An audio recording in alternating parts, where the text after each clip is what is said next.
Hello, I'm Toycat, welcome back to our second channel geography video. This is a series where I talk about geography and the world and stuff. And today I wanted to do a quick little video just to update you on a long ongoing issue. You should know most of the details, but there's a big update to this country right here. So basically, for any of you who aren't familiar, this country right here, as long as it has existed, has caused issues to do with Greece because of its name. The reason that it has two names on Google Maps is because its official name is usually the former Yugoslav Republic of Macedonia. However, most people colloquially call it Macedonia, and that is something that hugely upsets Greece. So yeah, there's two separate names depending on what usage. They call themselves Macedonia. A lot of big international organizations call them the FYROM, former Yugoslav Republic of Macedonia, and basically for the longest time, Greece has been in a big deadlock with them, and not for invalid reasons either, because Greece has its own province called Macedonia, and a lot of Greeks were scared that they were kind of stealing the heritage, and that they one day had territorial claims to Macedonia, and for those, to the Greek Macedonia, I should say, which many Greeks believe to be the real Macedonia. So with that said and out of the way, that is why Greeks for the longest time have been hugely, staunchly against Macedonia, calling itself that, and Macedonians have their whole national identity tied up in their name, and they're like, we're not going to change the name just because you feel like, it doesn't fit your whole thing. It's been a big international dispute between the two countries for quite some time now. However, it finally got roughly agreed last year, and then it went through a whole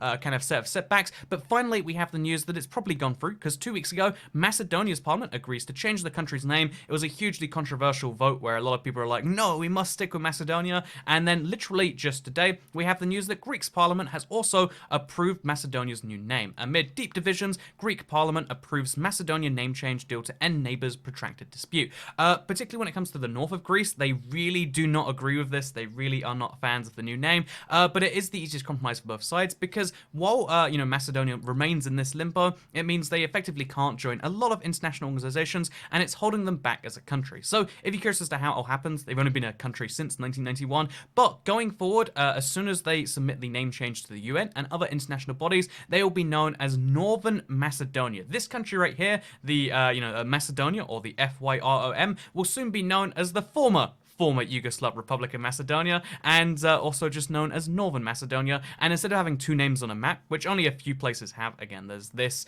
Burma / Myanmar, and there's also obviously the town, but like there are very few places which are so controversial even the name becomes an issue, and soon this one will be wiped off the map. And one of the reasons that's positive or negative, if you're Macedonian and against these things, or just against these things in general, is because now the big one that they wanted to join was NATO. Obviously the Balkans are one of the biggest expansion parts of Europe when it comes to NATO. So, Macedonia could not join, NATO, even though Montenegro, for instance, can, because of their whole name dispute with a key NATO member. And also, Macedonia cannot join the Europe, I should say, the EU, the Eurozone, all those various different bodies. It cannot join them because of their same dispute with Greece. Greece is obviously in the EU and says, nah, can't join with that name, which is why it's been such a huge thing. They've gone back and forth. There's been protests, this, that, and that. And yeah, I just wanted to kind of make a point in this video that I actually have recently spoken to, so I spoke to a few Macedonians about this a while ago, like, oh yeah, we believe this is awful, and I actually spoke to a Greek guy just while I was in Uber, while I was in America a week ago, as you might know about, and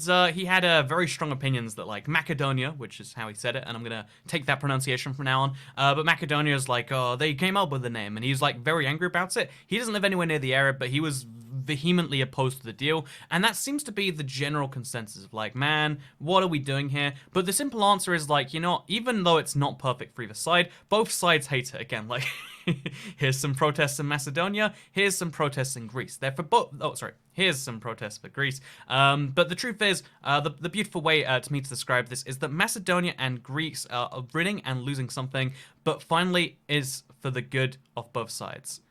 Is that correct? Finally is for... Oh, I thought it was like, it's incorrectly past English. But yeah, there you go. Macedonia and Greek are winning and losing something, but finally is for the good of both sides. And that's from a senior lecturer of European law of East... anyway, whatever. That said, I just wanted to kind of bring this story up because it is a key and vital issue. There is a name change, which is actually going to be internationally accepted, because a fun fact is the most recent country to change its name otherwise was actually Swaziland, which changed its name to Eswatini. It's known as Eswatini with a bunch of different organizations, but Google Maps is has yet to change the name. So now we have to wonder, because this channel mostly revolves around Google Maps. I don't know if you've spotted that yet, but now we have to wonder, like, how long until Macedonia does the same, or will Macedonia ever do the same? Because if we go to OpenStreetMap, which is kind of like the more community source version, you can see how, like, oh yeah, this is East Spartini there. If you check most other international places, you'll see the same thing.